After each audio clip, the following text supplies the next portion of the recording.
Carolina siempre había sido propensa a sufrir de parálisis del sueño, una condición que la hacía sentir atrapada en su propio cuerpo mientras su mente seguía funcionando.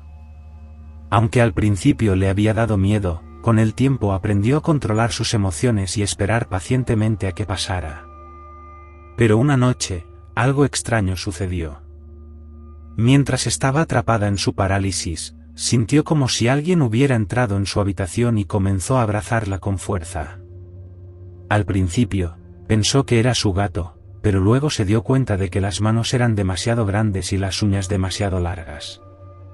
Carolina intentó moverse y gritar, pero no pudo hacer nada más que sentir como el abrazo se hacía más fuerte y comenzaba a lastimarle la espalda. Y entonces, lo que sea que la estuviera abrazando comenzó a gruñir. Finalmente, después de lo que parecieron horas, la parálisis desapareció y Carolina se encontró sola en su habitación. Pero el dolor en su espalda era real y le tomó días recuperarse. Desde entonces, Carolina ha estado obsesionada con descubrir qué fue lo que la abrazó esa noche. Aunque sigue sufriendo de parálisis del sueño, nunca ha tenido una experiencia tan aterradora como esa. Pero algo le dice que lo que sea que la haya abrazado sigue ahí, esperando por ella en la oscuridad de la noche. Después de aquella noche, Carolina comenzó a tener pesadillas recurrentes. En ellas, veía a un hombre alto y delgado, con ojos oscuros y manos largas y delgadas, acercándose a ella lentamente. Siempre despertaba antes de que la alcanzara, pero sabía que era solo cuestión de tiempo. Cada vez que tenía una de esas pesadillas, se despertaba con sudores fríos y un sentimiento de terror que no podía sacudirse. Intentó hablar con su familia y amigos sobre lo que estaba pasando, pero nadie parecía tomarla en serio. Fue entonces cuando decidió buscar ayuda profesional. Un psiquiatra le recetó pastillas para dormir y le recomendó terapia para enfrentar sus miedos y traumas. Pero ninguna de esas cosas parecía ayudar. Las pesadillas seguían viniendo y el hombre delgado seguía acercándose cada vez más. Carolina comenzó a investigar por su cuenta. Leyó libros sobre parálisis del sueño, investigó sobre mitos y leyendas de criaturas que atacaban a las personas mientras dormían. Y fue entonces cuando encontró algo que la hizo temblar. En una antigua leyenda, se hablaba de un espíritu llamado el muerto. Según la leyenda, era el espíritu de alguien que había muerto violentamente y que estaba atrapado entre el mundo de los vivos y el de los muertos. Se decía que el muerto atacaba a las personas mientras dormían, y que su presencia se manifestaba a través de la sensación de abrazos y manos frías en la espalda. Carolina estaba convencida de que lo que había sentido en su habitación aquella noche era el muerto. Y sabía que tenía que hacer algo para detenerlo antes de que fuera demasiado tarde. Armada con esta nueva información, Carolina comenzó a investigar todo lo que pudiera encontrar sobre el muerto. Leyó historias antiguas de su ciudad natal y habló con algunos vecinos mayores para recopilar información. Descubrió que, según las leyendas, el muerto solía atacar a personas que habían hecho algo malo en sus vidas y no habían sido castigadas. Carolina no podía pensar en nada que hubiera hecho para merecer la ira de un espíritu vengativo, pero estaba decidida a encontrar una manera de defenderse. Después de muchas horas de investigación, Carolina encontró un ritual que supuestamente podía protegerla del muerto. Requirió una serie de elementos, como velas, hierbas y símbolos, y tenía que realizarse en un lugar sagrado. Carolina no estaba segura de que algo así fuera a funcionar, pero estaba dispuesta a intentarlo.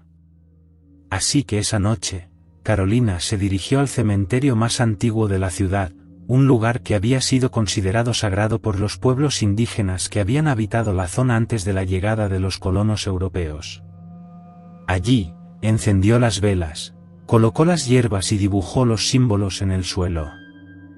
A medida que realizaba el ritual, Carolina comenzó a sentir que algo estaba cambiando. La tensión que había estado acumulando en su cuerpo desde que el muerto apareció en su vida empezó a desaparecer. Se sintió más fuerte y segura de sí misma que nunca antes. Cuando terminó el ritual, Carolina se quedó quieta por un momento, esperando a ver si el muerto aparecería. Pero no hubo nada. La noche estaba oscura y silenciosa, y Carolina se sintió sola en el cementerio. Pero también se sintió segura. Sabía que había hecho todo lo posible para protegerse del muerto, y eso era lo único que importaba. Durante varios días, Carolina sintió que finalmente había encontrado la paz. No tuvo más pesadillas, ni sintió la presencia del muerto. Pensó que todo había terminado y que podría volver a su vida normal. Pero una noche, mientras dormía, Carolina sintió una mano fría en su espalda. Abrió los ojos, pero no pudo moverse. Sabía que estaba experimentando parálisis del sueño de nuevo, pero esta vez sentía que alguien la estaba observando.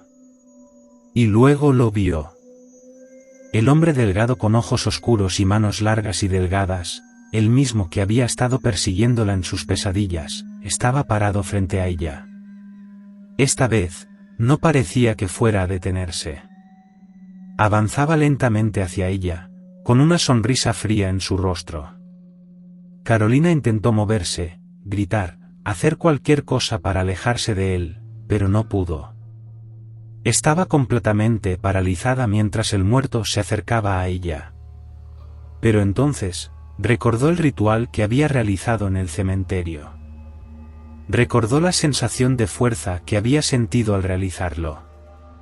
Y decidió intentarlo de nuevo. Cerró los ojos y se concentró en las imágenes del ritual en su mente. Se imaginó a sí misma rodeada por la luz de las velas, protegida por las hierbas y los símbolos. Y lentamente, comenzó a sentir que su cuerpo se liberaba de la parálisis. Cuando finalmente pudo moverse, Carolina se sentó en la cama, temblando. Miró a su alrededor, pero el muerto había desaparecido. Por un momento, pensó que todo había sido solo una pesadilla, pero sabía que no era así. Había sentido la presencia del muerto con tanta claridad que no podía ser solo su imaginación. Carolina se dio cuenta de que no podía dejar que el muerto siguiera persiguiéndola. Sabía que tendría que hacer algo para deshacerse de él de una vez por todas. Carolina decidió buscar ayuda de un experto en casos de posesiones y exorcismos. Después de mucho buscar, encontró a un sacerdote que había realizado varios exorcismos exitosos en el pasado. Cuando se encontró con el sacerdote, le contó toda la historia del muerto y cómo lo había estado persiguiendo en sus sueños. El sacerdote le dijo que era posible que ella hubiera liberado algo maligno durante el ritual en el cementerio y que esa entidad estaba ahora obsesionada con ella. El sacerdote preparó un ritual de exorcismo y lo llevó a cabo en la habitación de Carolina. En un momento, ella comenzó a sentir una fuerte presencia y un intenso dolor en su espalda. El sacerdote continuó recitando oraciones y bendiciones hasta que finalmente la presencia desapareció. Cuando todo terminó, el sacerdote le aseguró a Carolina que la entidad maligna había sido expulsada y que no volvería a molestarla. Ella sintió un gran alivio y finalmente pudo dormir sin temor a tener pesadillas o ser perseguida por el muerto. Pero un día, varios meses después del exorcismo, Carolina recibió una noticia escalofriante. Había habido un incendio en el cementerio donde había realizado el ritual. La policía encontró el cuerpo de un hombre delgado con ojos oscuros y manos largas y delgadas. Parecía que había muerto de forma violenta y nadie sabía quién era. Carolina supo en su corazón que se trataba del muerto, que había regresado para vengarse de ella. Pero también sabía que había enfrentado sus miedos y había logrado expulsar a la entidad maligna de su vida. A partir de ese momento, Carolina nunca más volvió a realizar rituales ni a buscar contactos con el mundo de los muertos. Había aprendido una lección muy importante: a veces, las fuerzas que liberamos pueden tener consecuencias inesperadas y peligrosas.